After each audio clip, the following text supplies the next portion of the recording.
My personal definition of ethics is to be honest, to be accurate, and to be transparent. And if you can't carry out those three basic tools, then you need to like rethink what your role is and whether you want to be in the field of communications and marketing and public relations.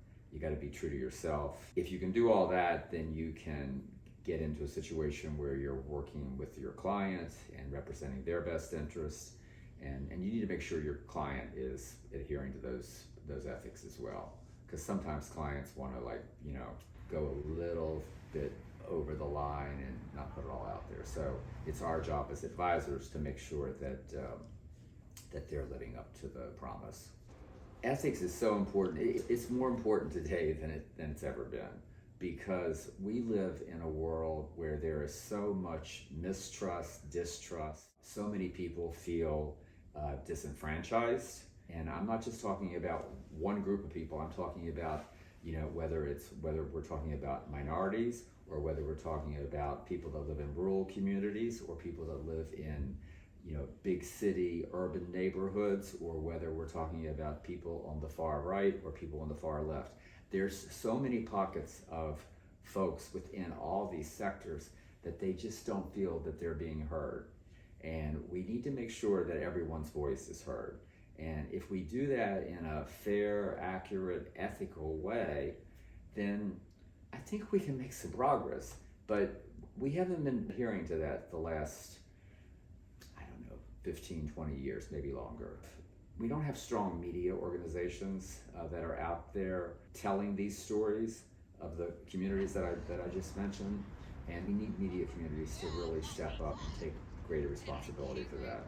We have social media, but we need to be better consumers of social media. I think social media has a big influence on how we think and how we operate. So we need to make sure there's accuracy in social media. In my field of work, I represent because I do primarily what I've been involved in has been around public affairs and public policy issues, and most of my work has taken place representing labor unions, representing companies that are trying to be good to corporate citizens, representing college presidents, representing labor union presidents, representing people that are trying to work in a given community. So the main thing that I try to convey to all of our clients is you need to, if you're in the midst of a crisis, you need to be public. You can't hide.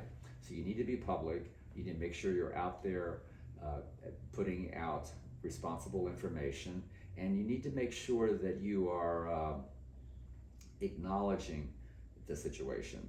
Too often, people that are in the midst of a crisis don't acknowledge the situation, and you have to acknowledge it, and then you have to determine what responsibility you're going to take, and you need to convey that in a public way. You can't stay in the dark. You got to put light on what's going on. I've done that in many cases, whether it's a crisis. Sometimes it's a crisis. I was the governor's press secretary here in West Virginia for 5 years. So we had many crises that would happen, whether it was a weather crisis or a budget crisis, and you have to be transparent. And when I was in my period of time when I was working that with the governor, the word transparent wasn't. Today, transparency is kind of an everyday word. It wasn't that big of a word then. It was more just be honest, tell the truth, and I think that's what we're talking about.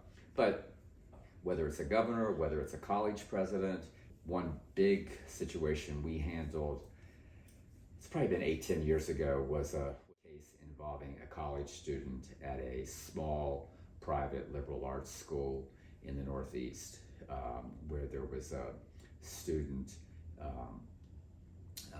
who had allegations that she was being harassed by people within that campus, and it bubbled up in a big way.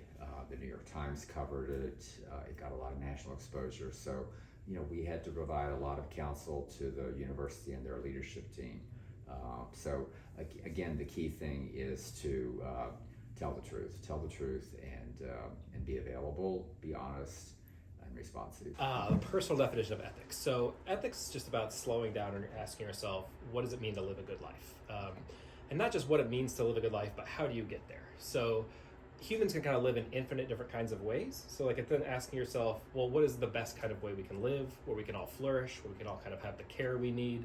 So it is about slowing yourself down and asking yourself questions about what we owe each other, what are the consequences of our actions and lifestyles, what does it mean to live virtuous and have good moral character, how can we invite other people to have good moral character, and what can we do in the world to kind of create more care? Since we all need care to kind of thrive and flourish, what can we do to kind of ensure that there's the most care in the world? So ethics is important in everything. Public relations in particular, though, it is very important. So the first thing I would say is that public relations is like the primary way of communicating in media today. That public relations is everywhere, that more than journalism, more than advertising, public relations is kind of the dominant form of communication. And that public relations kind of gets a bad rap sometimes, that it can kind of only be for individual interests or it manipulates people. So it's very important for public relations professionals, in order to kind of develop the public trust they need, in order to kind of get the messages out that they need to make sure we live in a very trusting society, they need to think about the ethics of their kind of communications, about if they're using people, if they're harming people, how they can do the most good with their communications, because we know that public relations should be to create public good, right? The first part of public relations is public. It is there to serve the public as well as its clients. So there's a tendency to maybe who's paying your paycheck will kind of influence how you can communicate. But a good ethical public relations professional will know that in order to gain public trust, you need to be a very ethical kind of communicator. More than a decade ago, I worked for the University of Missouri. It's a big university about the size of West Virginia.